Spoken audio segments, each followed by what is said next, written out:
Nikola's founder is facing trial for fraud, but is he really a fraudster? And if yes, how will this affect you as an investor? Sit tight as we decode the entire case, but before we do that, subscribe to our channel $1 World for regular NKLA updates. In the fast-paced realm of innovation, Trevor Milton emerged as a magnetic force, brimming with aspirations to reshape the electric truck industry. His brainchild, Nikola, promised a revolutionary future where emission-free trucks would dominate the highways. However, hidden beneath the veil of promise, the journey ahead unfolded with unforeseen twists and turns. Casting a shadow on Milton's ambitious vision, Milton, exuding confidence, presented Nikola's groundbreaking technology to a captivated audience. The stage was adorned with visions of futuristic trucks and promises of a hydrogen-powered revolution, creating an illusion that captivated the imaginations of eager investors. In these early stages, the narrative unfolded as a grand spectacle, with Milton at the helm of a burgeoning empire. As the story progressed, the dream began to unravel. News headlines flashed across screens, stock prices plummeted, and the once confident Trevor Milton found himself grappling with the consequences of his audacious vision. The Nikola empire, initially standing tall and proud, crumbled like a fragile house of cards. The promises of emission-free trucks transformed into haunting whispers of deception, prompting investors to reevaluate the very foundation on which they had built their hopes. Amidst the unfolding drama, prosecutor Jordan Estes painted Milton as a master manipulator, branding him a con man who skillfully wove a web of lies to secure investors' money. On the defense side, Mark Mukasey passionately portrayed Milton as a visionary who, at times, spoke too soon, a proud parent boasting about the potential of his brainchild. As the tension in the courtroom reached its zenith, the jury delivered its verdict. The once confident dreamer now faced a stark reality. Found guilty of securities fraud and wire fraud, Trevor Milton's empire lay in ruins. A fallen hero, he walked out of the courtroom, his wife Chelsea Milton visibly grappling with the weight of the verdict. In this cautionary tale, the blurred lines between dreams and deception became evident in the ambitious world of innovation. Trevor Milton's journey, from visionary to convict, served as a poignant reminder that even the brightest sparks could flicker and fade in the relentless pursuit of ambition. The narrative encapsulated the rise and fall of a maverick, leaving an indelible mark on the cautionary pages of corporate ambition and innovation gone awry. It served as a stark warning for investors and dreamers alike, urging them to tread carefully in the ever-evolving landscape of ambitious ventures. Enjoying the video so far? Be sure to join our Discord community to connect with other like-minded investors. Coming back to Mr. Milton, in the high-stakes world of corporate drama and legal battles, the trial of Trevor Milton, the founder of Nikola Corporation, unfolded as a riveting saga of ambition, deception, and the consequences of unchecked statements. The courtroom became the stage for a narrative that showcased the intersection of social media, financial markets, and the fate of a company that aspired to be the Tesla of the trucking industry. The story began with Trevor Milton, a college dropout with no formal engineering training, founding Nikola in 2015 in the unassuming setting of his Salt Lake City home. His audacious dreams and relentless pursuit of success led Nikola to go public on NASDAQ in 2020 through a merger with a special-purpose acquisition company or SPAC named VectoIQ Acquisition Corporation. Managed by Stephen Gursky, a former high-ranking executive at General Motors, VectoIQ provided Nikola with a shortcut to the public market, sidestepping some of the regulatory scrutiny associated with traditional initial public offerings. Milton's rise to wealth after the listing was meteoric. Armed with 25% of Nikola shares, he indulged in a spending spree that included acquiring a Gulfstream jet and a multi-million-dollar residence in the Turks and Caicos Islands. However, the pinnacle of Nikola's success on the stock market was short-lived. The company's shares, once valued near $80 in June 2020, plunged after a damning report from investment firm Hindenburg Research accused Milton of disseminating false information about Nikola's technology. The trial, a litmus test for holding corporate leaders accountable for their public statements, delved into Milton's prolific use of Twitter and appearances on podcasts and news programs. His public image, carefully crafted to project Nikola as a formidable player in the green trucking revolution, came under scrutiny. Prosecutors argued that Milton's statements, especially those regarding Nikola's technology and contracts with trucking companies, were riddled with falsehoods.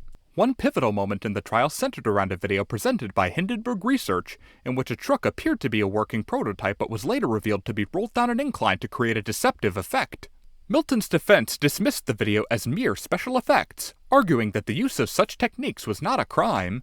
The defense lawyer, Mr. Mukasey, even quipped that indicting Milton for special effects would be akin to indicting the Energizer Bunny.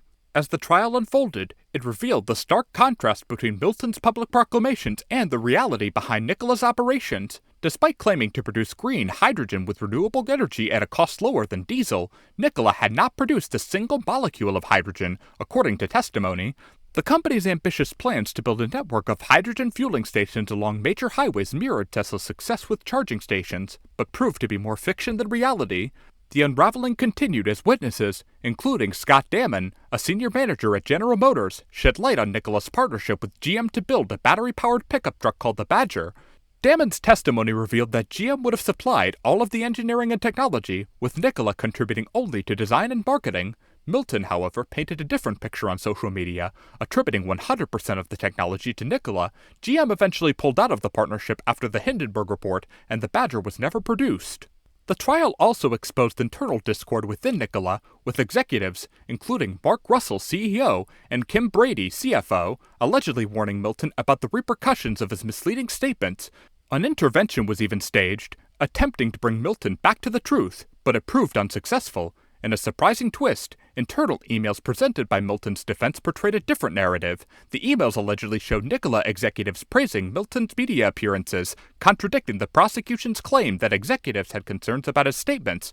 The legal battle extended beyond securities fraud charges related to Nikola's stock. Milton faced accusations of defrauding a man who sold him a ranch in Utah, a transaction partially funded by Nikola stock options that turned out to be worthless. The complexity of the case kept the courtroom on edge, and the stakes were high, with a potential 25-year sentence looming over Milton's head for one of the securities fraud counts.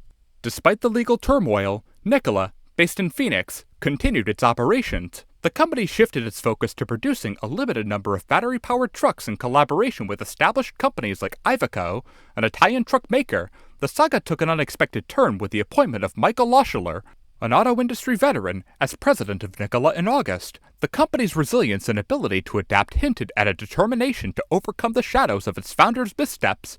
The narrative expanded beyond the courtroom, with Stefan Hartung, CEO of German electronics maker Bosch, expressing continued faith in Nikola.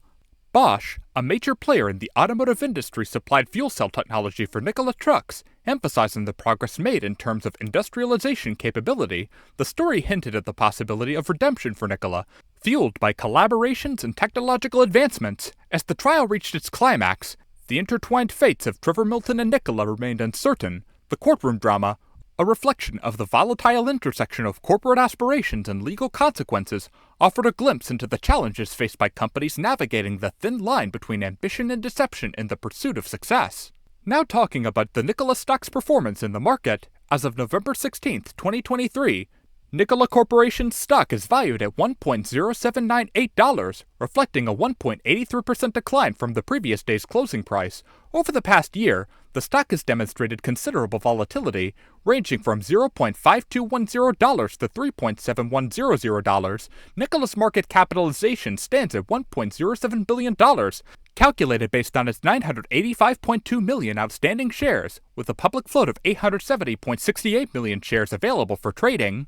The stock's beta is 1.05, indicating slightly higher volatility compared to the overall market. Financial ratios reveal insights into the company's performance, while revenue per employee is $20.87K, suggesting efficiency in generating revenue with its workforce. The P/E ratio is not applicable due to negative earnings. Nikola's EPS is negative $1.5671, signaling a lack of per-share profitability. The absence of dividends and a negative net margin, negative 2,957.70%, further highlight financial challenges. Short interest in Nikola's stock is significant, with 181.4 million shares, or 20.83% of the float, held by bearish investors. The average trading volume is 66.43 million shares, indicating liquidity. Examining the financial structure, the debt-to-equity ratio is 44.99%, suggesting moderate financial leverage. Nikola's EBITDA is negative $682.657 million, with a ROE of negative 163.92%, indicating negative profitability concerning shareholders' equity, with a net margin of negative 2,957.70%, gross margin of negative 740.36%, and revenue of $31.31 million over the last 12 months. Nikola faces substantial financial challenges. The forward P/E or NTM is negative 2.42, projecting a pessimistic outlook for future earnings. Do you think Trevor is guilty? Let us know in the comments. Remember that this is not financial advice and you should always do your own research and make informed investment decisions. That was all for today. Let us know if you think the stock will make you rich or not in the comments section. Hit like and subscribe to our channel $1 World for more such penny stock videos, and we will see you in the next one.